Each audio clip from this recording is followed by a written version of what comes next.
പിതാവിന്റെയും പുത്രന്റെയും പരിശുദ്ധാത്മാവിന്റെയും നാമത്തിൽ ആമേൻ. എൻ്റെ പ്രിയപ്പെട്ടവരെ, ഇന്ന് മാർച്ച് 30 തിങ്കളാഴ്ച. അമ്മേ പരിശുദ്ധ അമ്മേ, അമ്മേ പരിശുദ്ധമേ, ദൈവമാതാവേ, കൃപാസനത്തിലൂടെ ഞങ്ങളുടെ ദേശത്തിനും അമ്മ മധ്യസ്ഥം തേടി തന്ന എല്ലാ അനുഗ്രഹങ്ങൾക്കും കൃപകൾക്കും ഞങ്ങളിപ്പോൾ ഹൃദയം നിറഞ്ഞ നന്ദി പറയുന്നു. അമ്മേ പരിശുദ്ധമേ, ദൈവമാതാവേ, 2004 ഡിസംബർ 7 ഉച്ചകഴിഞ്ഞ് 2:30 കൃപാസനത്തിൽ സംഭവിച്ച അമ്മയുടെ പ്രത്യക്ഷപ്പെടലിനെ കുറിച്ച് തിരുസഭയ്ക്ക് സമർപ്പിച്ചിരിക്കുന്ന പഠനരേഖകളുടെ മേൽ സഭാത്മകമായ പഠനം ആരംഭിക്കുവാൻ ഞങ്ങൾ പ്രാർത്ഥിക്കുന്നു. അമ്മേ പരിശുദ്ധമേ, ഭൂസ്വർലോകങ്ങളുടെ രാജ്ഞിയായ അങ്ങേയ്ക്ക് ഭൗമസംരക്ഷണത്തിനായി പ്രപഞ്ചപ്രകൃതിയെ തന്നെ തിരുസഭ പ്രതിഷ്ഠിക്കുവാൻ ഈ പ്രത്യക്ഷീകരണം വഴി ഇടയാക്കണമേ. പരിശുദ്ധമേ, ജപമാല മാതാവേ, സകല കൃപാസനം പ്രാർത്ഥനയോടും ചേർത്ത് ഞങ്ങളിപ്പോൾ പ്രാർത്ഥിക്കുന്ന ഈ കുടുംബത്തിന്റെ പ്രത്യേക നിയോഗം പറ മക്കളെ.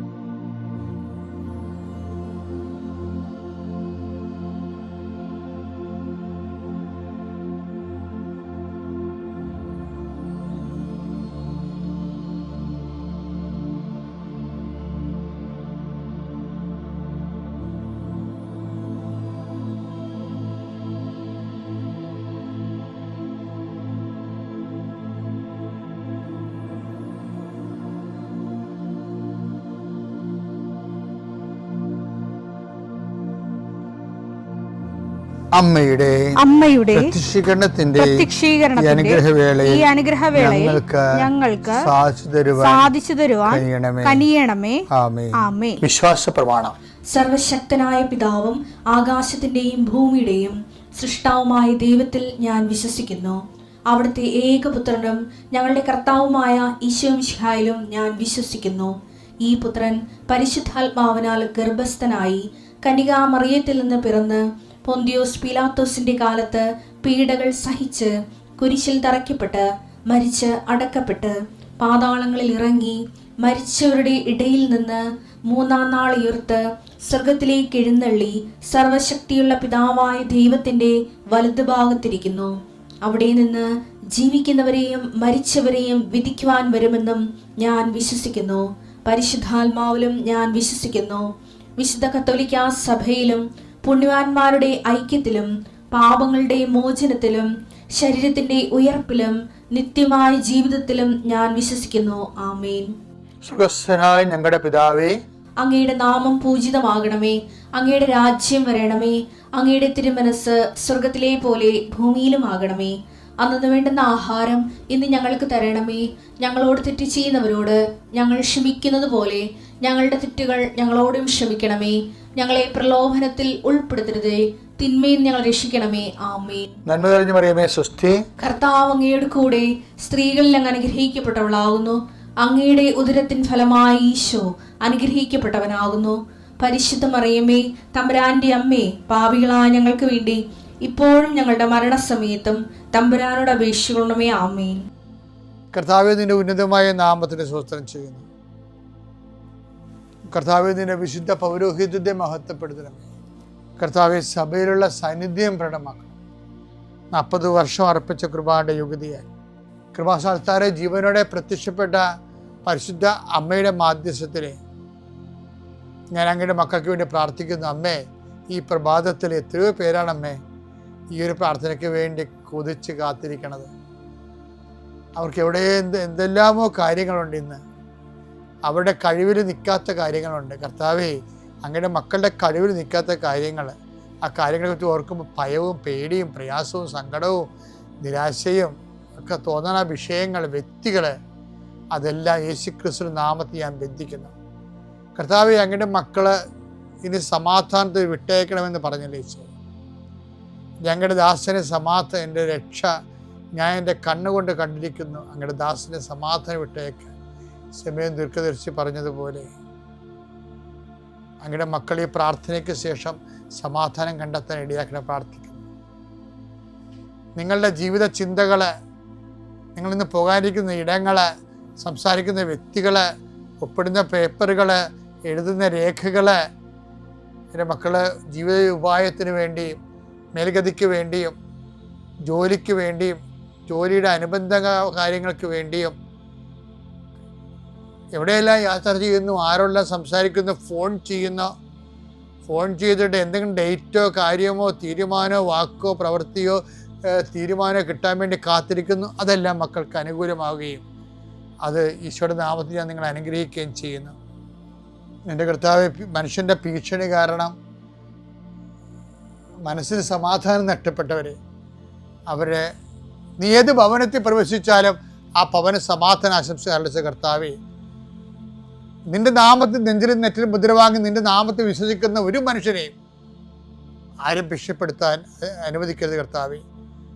അവരെല്ലാം ശത്രുക്കളെ കാണുകയെ വിരുന്നൊരുക്കുന്ന ദൈവത്തിൻ്റെ ശക്തിവിശേഷം നിനക്കായി വിരുന്നൊരുക്കട്ടെ. നിൻ്റെ എല്ലാ ശത്രുക്കളുടെ മുന്നിലെ നിത്യം പിതാവും പുത്രനും പരിശുദ്ധാത്മാവ് സർവീശ്വര എന്നേക്കും ആമേൻ. എൻ്റെ പ്രിയപ്പെട്ടവരെ, ദൂതപുത്രൻ്റെ തിരിച്ചു വരവിലെ മനസ്സാന്തത്തിലെ കർത്താവ് വളരെ തന്ത്രപൂർവമായിട്ട്, തന്ത്രപൂർവം എന്ന് പറയാൻ പറ്റത്തില്ല, കർത്താവിൻ്റെ അഭിഷേക വിധി പ്രകാരം അടക്കം ചെയ്തിരിക്കുന്ന ഒരു ദൈവമനസ്സുണ്ട്. എന്താണ്? അവൻ ഇനി തിരിച്ചു പോകത്തില്ലെന്ന് പറയുന്നുണ്ട്. അപ്പാ, അബദ്ധം പറ്റിപ്പോയി അപ്പാ, ഞാൻ അത്ര അനുഭവിക്കുകയും ചെയ്തു, ഇനി ഞാൻ തിരിച്ചു പോകത്തില്ല അപ്പാ എന്ന് പറയും. തിരിച്ചു പോകുന്നത് ബൈബിള് സഹിക്കാനാവാത്ത ഒരു തിന്മയാണ്. അവൻ എല്ലാ സ്വത്തും വാങ്ങിച്ചുകൊണ്ട് പോകുന്നതിനേക്കാളും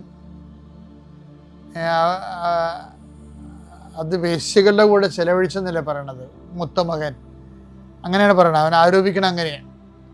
പക്ഷെ അതിനേക്കാൾ അപ്പന് ബുദ്ധിമുട്ടുണ്ടാക്കണത് ഇങ്ങനെ മാനസാന്തരപ്പെട്ട് ഒരിക്കൽ വന്നവർ പിന്നെ വന്നിട്ട് പിന്നെയും പോകും. അവരെക്കുറിച്ച് അപ്പം വൃത്തമൊത്തം പറയുന്നതുകൊണ്ട് ഞാൻ ഇങ്ങനെ ഒരിക്കലും, അതുകൊണ്ടാണ് അങ്ങയുടെ ദാസരിൽ ഒരുവനായി ഞാൻ ഇവിടെ എക്കാലം ജീവിച്ചോളാം, ഞാൻ ഇനി പോകത്തില്ലെന്ന് പറയും. കാര്യം അത് ബൈബിളിൻ്റെ ഉള്ളിലുള്ള ഒരു ഭയങ്കര രഹസ്യമായ ഒരു നിഗൂഢമായ ഒരു വെളിപാടാണ്. കാര്യം അത് പത്രോസും പൗലോസും ഈ വിഷയത്തിൽ ഭയങ്കര സീരിയസ് ആണ്. പത്രോസ് എന്താ പറയണെന്ന് വെച്ചാൽ എബ്രായർ 6:4 ഒരിക്കൽ പ്രകാശം ലഭിക്കുകയും സ്വർഗീയ സമ്മാനം ആസ്വദിച്ചറിയുകയും പരിശുദ്ധാത്മാവിൽ പങ്കുകാരാവുകയും ദൈവവചനത്തിന്റെ നന്മയും വരാനിരിക്കുന്ന യുഗത്തിന്റെ ശക്തിയും രുചിച്ചറിയുകയും ചെയ്തവർ വീണു പോവുകയാണെങ്കിൽ അവരെ അനുതാപത്തിലേക്ക് പുനരാനയിക്കുക അസാധ്യമാണ്.